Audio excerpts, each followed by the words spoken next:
Welcome back to Boston Sports Lab. I'm Chad Finn, joined by Scott Thurston.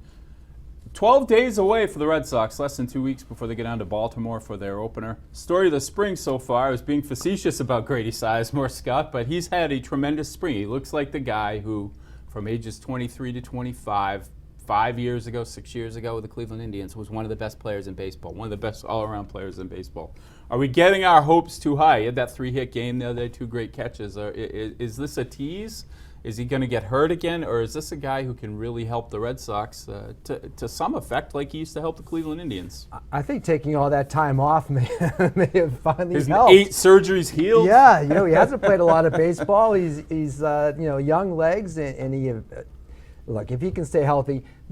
You mentioned up top, this is the player that you saw in Cleveland. It's a glimpse. It's a glimpse. Yeah. Defensively, absolutely. The way he's running the bases. I'd love to see it continue. The key for him will be, can he play the back-to-back games?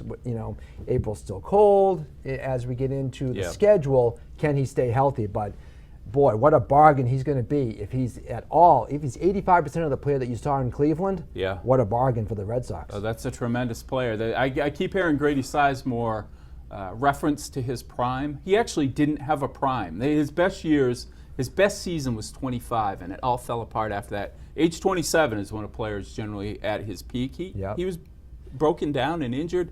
He had the 2 years that he missed. Beyond that, he played 3 partial seasons for the Indians and really didn't play well because he was so beat up. This is a guy who was so good when he was young. He was the guy you daydreamed as a Red Sox fan that Jacoby Ellsbury might become.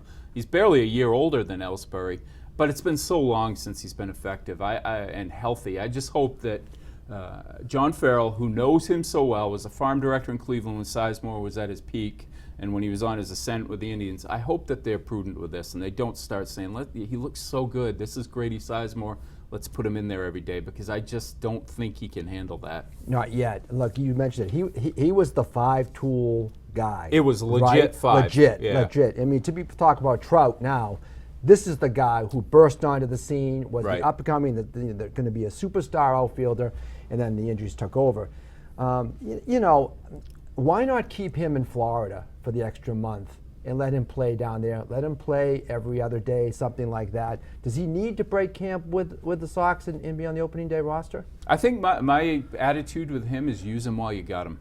He looks good, and I fear that you'll wake up that morning and look in the paper, look online, and it's John Farrell will be talking about Sizemore having some soreness in his knee. Right. And suddenly you don't see him for a couple of months. You hear about rehabs and setbacks, because that's how it went for so many years with Cleveland. He looks good right now. He looks like he can help right now. Play him right now. The bigger issue with that is that you have the young fellow left-handed hitting center fielder and Jackie Bradley Jr. Right. What do you do with those two guys? If you keep Sizemore and try to get something out of him right off the bat, is Bradley on your team? Well, this is why I wouldn't play Sizemore right away. I would start the season with Bradley. I think both players need the time to play. I wouldn't want Sizemore to play and then have Bradley sit. Yeah. It also creates a roster situation here. I don't think you can afford to have Sizemore and Bradley both on the roster open day, unless you do something with Carp. Maybe they deal Carp and that creates a spot.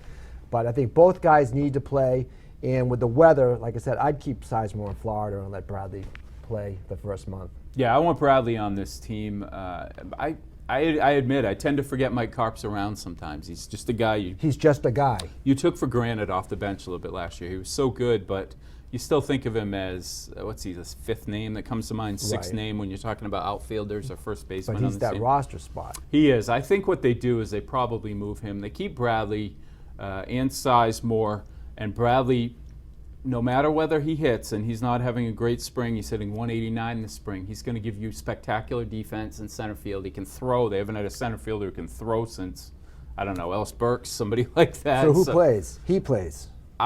They both play. And you play. It's tough because they're both left-handed hitters.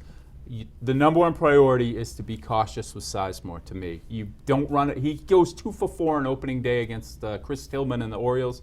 I want Bradley in there the next day. Just give him a day. Let him work back into this. Right. I want Bradley on the roster for his defense. I know he's a young player, but he hit well at Pawtucket last year.